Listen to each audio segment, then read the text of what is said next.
My cat's, I don't know if you can hear him. Gorgeous boy, he's meowing at me because I said hi and he thought I was talking to him, because that's what I do. I talk to freaking cats a lot. I always did. I'm a vet nurse. I talk to all animals. But I have, what am I now? I think about week 6, even maybe 7 post-op. I have not checked in for a while. And I know, hi, I think I'm talking to you. Hey, my gorgeous, hang on a minute.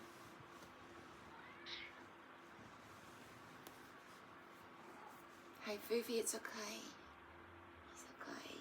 Can you see? Can you see us in there? My gorgeous boy. Jupiter. He's my grumpy old man cat. Alright. Yeah, so I'm 6-ish weeks post-op from having the Ross procedure done. So open heart surgery for a heart valve defect that I had since birth, unbeknownst to me. And oh man, it's been really hard. It's been really hard, but just the last couple of weeks, like to give you an idea, yesterday I felt so good that, now listen, you got to know that I have felt so unwell for so many years. Before this got picked up, they didn't know what it was. They thought it was everything and put it down to bloody depression, and what was the other one that was suggested? Chronic fatigue. It wasn't any of that. It was I had a heart valve that wasn't working, so I wasn't well. It was my heart all along. So I was really sick before this surgery. So my life, and I think heart things creep up on you, right? It happens really gradually over time. So you don't realise initially that you're not functioning at full capacity, and it's not until it just all falls apart, as it does when you're a mum and you've got a fucking mortgage to pay and all of the things.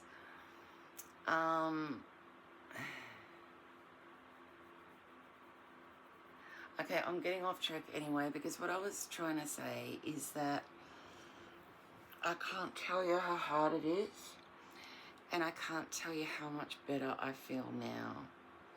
And so yesterday, I felt so great, and this is typical me. I feel great, so I'm going to go out early and meet with friends. And then I proceeded to spend the entire day. I live in a beautiful mountain river. It's bloody hot here in Australia. It's like we're all dying. But I live near the most beautiful river. And I hadn't been able to swim, and it's just been so freaking hot. And so finally I can swim. And finally I'm feeling well enough to see friends. So I went from doing absolutely nothing and talking to my cats for 6 months to years. If I'm really realistic about it. My life got very small. My life became, I have zero energy for anything. There's something wrong with me. The doctors don't know what it is. Maybe, who knows what it will be. Maybe I won't find out. Maybe it's chronic fatigue.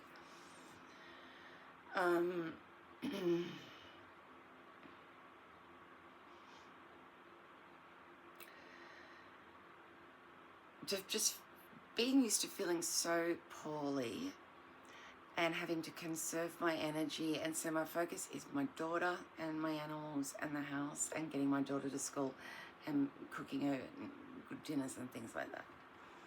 So a lot of my social world has just fallen away because I don't have the energy for anything, let alone all of that. So I've really retreated into my bedroom and my home, So suddenly, even though I'm only 7 weeks post-op and I've got a big thing, I've got stitches poking out. I'm wearing a Band-Aid because I've got literally a stitch coming out. I had another stitch coming out and I had to cut that off too.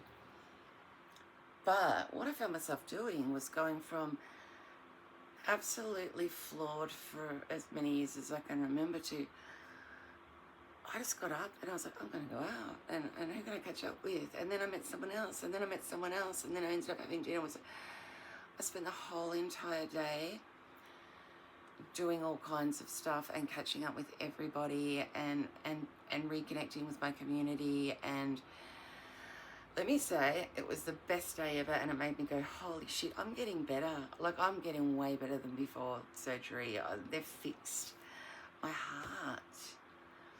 And then I got home, and then I woke up this morning, and I felt like I'd had the surgery yesterday. I felt like I'd been smacked in the head with a truck. And I was meant to meet my friend, and I'd planned to float down the river with her. Like, we all just get in our rings or our floaties, and we just float down together. So I wanted to do that. Yesterday was the first day I was able to swim, and I wanted to do it again. But I just couldn't. I was genuinely worried that I'd damaged myself, because I went from feeling friggin' amazing to, I couldn't even, my head was spinning and my heart just felt not right. I can't even describe it. Things just all felt wrong, and I'm like, oh my God, this is terrible. What have I done to myself? And so I had to bail on my friend, and then I just realised I haven't been out for even a bit for a really long time. And I went from being really sick and having heart failure and having open heart surgery to just doing way too much. And that is what I do. That is what I do. That's just what I do. So I mentioned to you all, and don't do as I don't, whatever it is, don't do what I do. It's just what I do in life. Is I'm very impulsive, and I actually think I've got ADHD. I want to go and get diagnosed. It costs $5,000. I don't have it.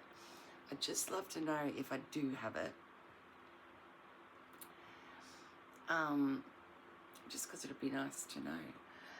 Where was I going with that? My head is pulsing. I've got a giant sore on my lip, like it could maybe be thinking about being a cold sore. My body just went from, you're cured, let's just do all kinds of crazy stuff and mow the lawns, to, actually I only had open heart surgery 6 weeks ago, and I probably should just like stay in bed today. So I had to do that. I went from this high of like, yeah, I can do things again and see my friends again, to, I just did way too much. It's just, I live in this community where everyone knows everybody. So if you go down to the river, you can't just go down to the river.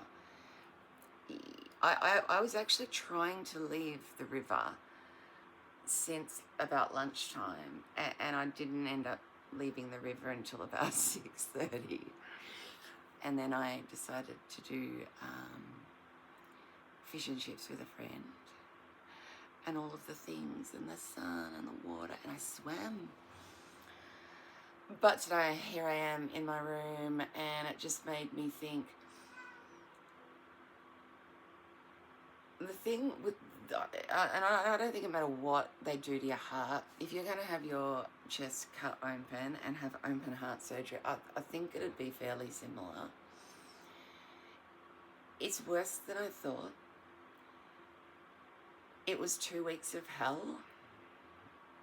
It was another 2 weeks of teetering between being home and trying to heal. And then come week 4, 5, I'm just like, oh, I'm mowing the lawn. I haven't been able to mow the lawn in so long. And so, And look, for me, I was really scared. I was so scared that something had happened to the valve and they'd have to go back in, because that is a risk of the Ross procedure. And no one had listened to my heart since, nothing to do with the surgeon, since I had the surgery. So I was really scared to have this, my first post-op surgery consultation. So my brain just is not working with my surgeon finally. So I was really shitting myself. I was like, what if I go there? Because I haven't even seen him since the surgery, not even in hospital.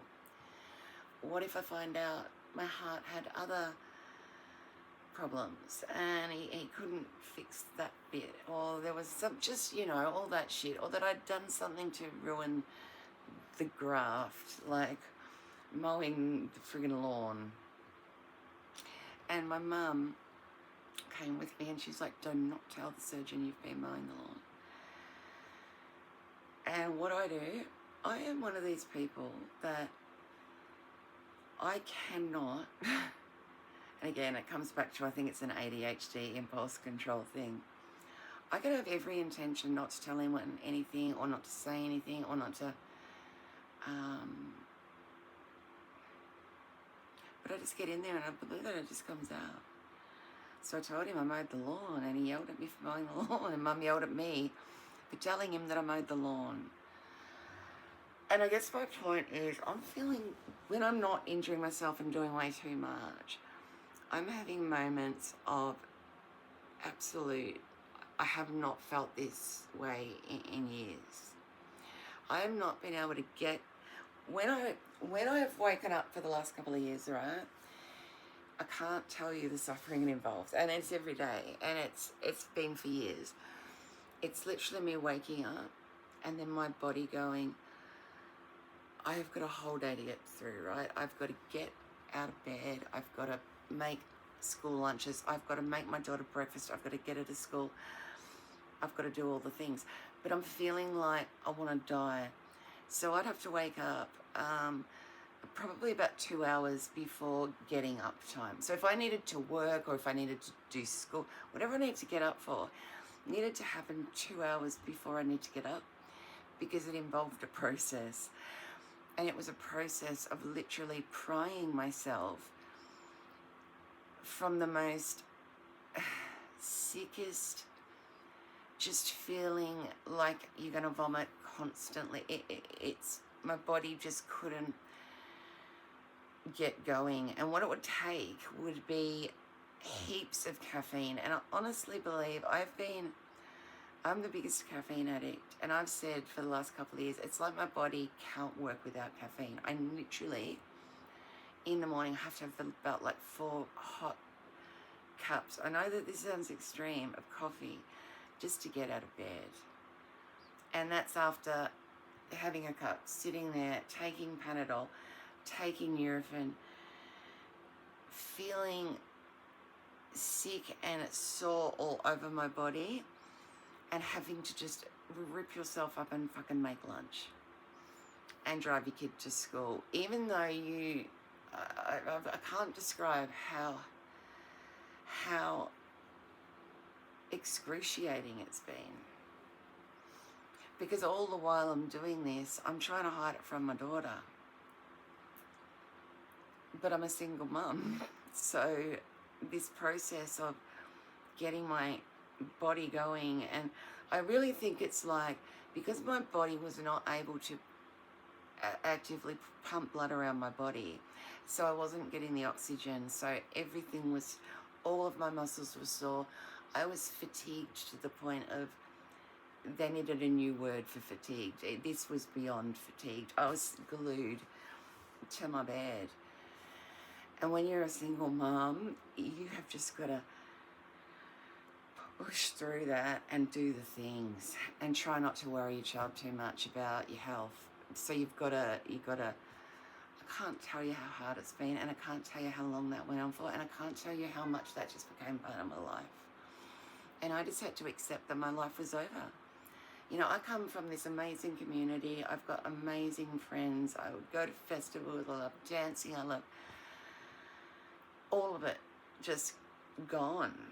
because when you're functioning from that level and you've got certain things that you have to do and they're the only things that you can do, you really shouldn't be doing anything, but no one else is doing it, so you're doing it.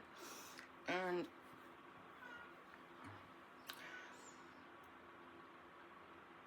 when I went to see my doctor, he said, he was so funny, he just like, he's like, how are you? And I'm like, I think I'm really good. And he's like, your surgery was textbook perfect, so happy with it, perfect heart for the graft, went well, excellent.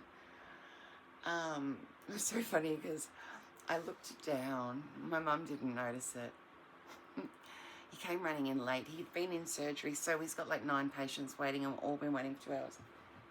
And he comes running in, he's so lovely, and into the console room, and I look down and his shoes are just covered with blood. And look, I'm a vet nurse, so that's fine, and I get it. My shoes are often covered with blood. Sorry, that sounds terrible. That's just part of surgery. But he didn't even have time to fuck away. He doesn't even know it's there. So I thought that was really funny. Anyway, he told me that my heart was excellent and it sounded perfect, and I just was so relieved because I've been shitting myself. I don't know if I told you, but I've been too scared to listen to my own heart, even though I have a stethoscope right beside me and I know what hearts sound like. My murmur was so bad, I got scared. When I first came out of hospital, I listened to my heart, it was perfect, and I was like, oh my God. But then I got scared to do it. I got scared because little things happened, or I had little sensations, and I was just like, if I listen to it and it's a murmur, I'm gonna just fucking have to do this all over again. And it was hell, and I never want to go back to intensive care. I'd do it if I had to do it, and it's looking like I don't have to do it. And it's also looking like I might actually get my life back if I don't do it all too much on one day. And that's just fucking amazing, because you've got no idea the capacity I've been functioning at as a single mum. No idea. And all through it, I had a house fire, I had my house burned down that I was about to buy, lost everything. Spent 3 weeks in the intensive care burns unit in the Alfred, and then found out I needed open heart surgery, so I also had to do the whole, I thought that the intensive care's full on, and I thought that the burn experience prepared me for this heart thing. I thought that what I went through was so, look, I went through a lot of bad things in my life. I think the fire was the worst in terms of what I had to go through after that fire, because I burnt my airways. And so I had to be in the intensive care burns unit for 3 weeks in sheer hell, and I couldn't have pain relief because my airways were burnt. They can't, I had aspiration pneumonia, so my airway was so compromised that they just could not risk giving me things like opiates. And I can't tell you the suffering and how long it took. But again, it was that process. It was coming into that hospital in a state of, how can I ever recover from this? And at the early stages, it was like, my house is burnt down, I've lost everything I've owned, all of my daughter's belongings, their whole entire life history and everything that's precious. My cats are still missing. We think they've burnt to death in the fire.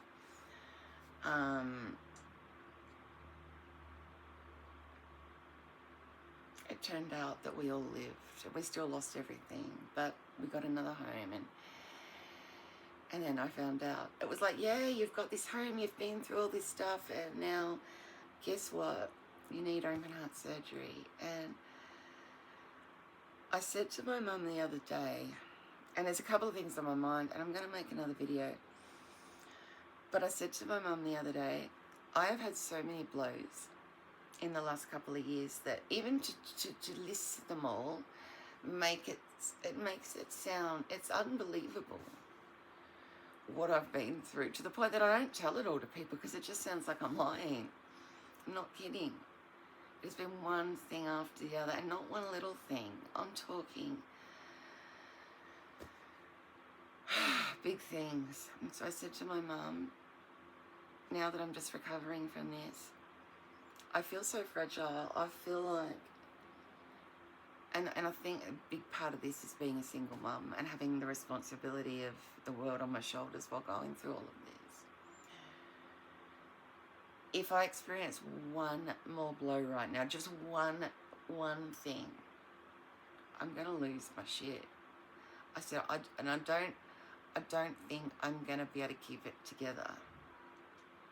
And I don't know what that looks like. But what it makes me scared of is keeping this house and providing a roof over my daughter's head. So being able to pay the mortgage on my own whilst I can't get any disability, even though I cannot work. I have not been able to for months, and I've just had open heart surgery. There's no help in Australia for what I'm going through right now. It's enraging, actually, because I'm a mum, a single mum. I've got to fucking house and feed a child. Anyway, thank God for bank mum and dad. Not everyone has that, and I feel bad for having to rely on my folks, but the world is not there for you as a single mum. I have felt nothing but not feeling supported in a million ways. I got off track. Where was I going with that?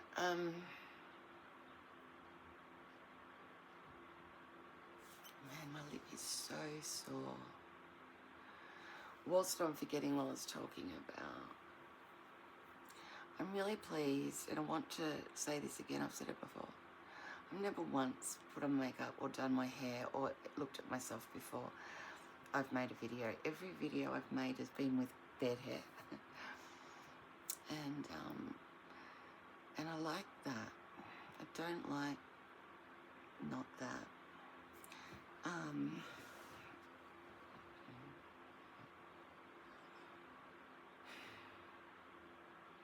I lost it. But I think my point just is that one more thing. If I'm bracing for what's next, and I don't want to be waiting for what next, and I don't want to bring on what's next. I'm scared that if one more thing happens, I feel like I'm going to lose it mentally. I feel that the fire, the separation from my partner, then the fire, then the heart, it's just taken a toll on my resilience massively. And I'll feed you in a minute, Sushimi. Hey, do you want to come in? When I'm talking, they think I'm talking to them. And he wants food. Hi, Sush. Are you hungry and adorable? Are you my best behaved boy? He's the one cat that I secretly let out without the others knowing, even though they all know, because he doesn't kill anything. Never. He doesn't even leave the front pavers. He won't even walk on the grass. He'll only walk on the concrete pavers. So he's one of those cats that, whereas the others go out and they come back with a goddamn, I can't even tell you. So they're not allowed out. It's illegal for cats to be out where I live, and I feel so bad for that. But my God, this black cat next to me, he can't be trusted. He's a sadistic murderer.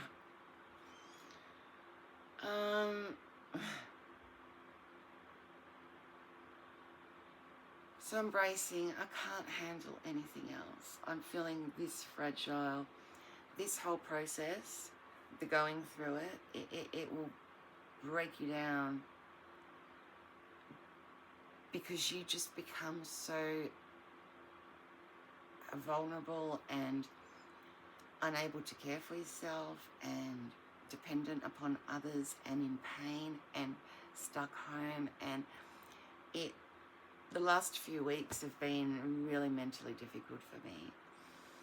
And I think that's partly why I haven't done an update. It's just been hard, which is why going out into the world, into the river, meeting with my friends, having a normal life for the first time, even though it was just for a day, it showed me that my heart is working, and it's working way better than it was. And I'm about to start cardiac rehab next week, and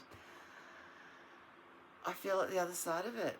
I feel like I could do anything right now, and that I shouldn't do anything right now, and that I'm on the other side of it. So it's hell, and then it's scary and sad, and it's a real journey in so many ways. But here I am, and I'm feeling better, and yeah, I just wanted to sort of say how that all went. So the last tick off for me, the thing with the Ross procedure, right, I'm so glad they could do it. It just means such good things for my future longevity. But what happens sometimes, where they stitch the new valve into the heart muscle, sometimes the sutures don't all hold properly, as in, and sometimes that it becomes unstable, and they actually need to go back in and just re-suture some of that area. So at 3 months post-op, in a couple of weeks, I've got to get an echo. And that's just for the surgeon to check how the valve is really doing on the inside and have a look at it. And if my valve is still intact without needing anything at that stage, I'm good for indefinitely. If the surgery takes and works, and once it's at that stage, there's something like only a 2% chance you'll need surgery on it again. That being said, I will be a lifelong heart patient now, having this checked every year. And that's probably a good thing. Yeah. Pain is pretty much fine. I do too much. I have some Panadol. But yeah, no, I'm good. And I think I'm getting my life back. And that's a really good thing. And it's just in a nick of time. My mental state is just, I need to move on from everything now. And I just, please God, I don't believe in God. Not that I disrespect your right to believe in God, but I'm just really hoping that that's it for a while now for me, because that's what I need and that's what I hope for. And my wound is good, like really good, except at the top, one of the internal sutures is poking. It's threatening to poke out. It's not poking completely out. So it looks like a little bit of a blister or a pimple, and I've got a thing on it because of that. But I think that's it. Oh yeah, that's what my doctor did. So I told him that I keep crunching, and he told me that's because I'm mowing the lawn. And he told me, and he comes up, he just grabs me by my chest. He's like, breathe in as hard as you can, breathe out as hard as you can. It's trying to make the clicking happen, and it didn't. Even though he was violently, it's good to know that it held up to pressure. It wasn't until he let go that it started to click again. And so I've just got to be careful to not do too much and not do too much separate. I need to kind of, I guess I'll find out what I need to do when I go to cardiac rehab. It's interesting that it starts 6 weeks later. I suppose you've got to heal. But yeah. Anyway, that'll be cool. I'll let you know how that goes. And yay, my surgery has worked. And I'm not quite there, but I'm nearly there. God. Alright guys, bye.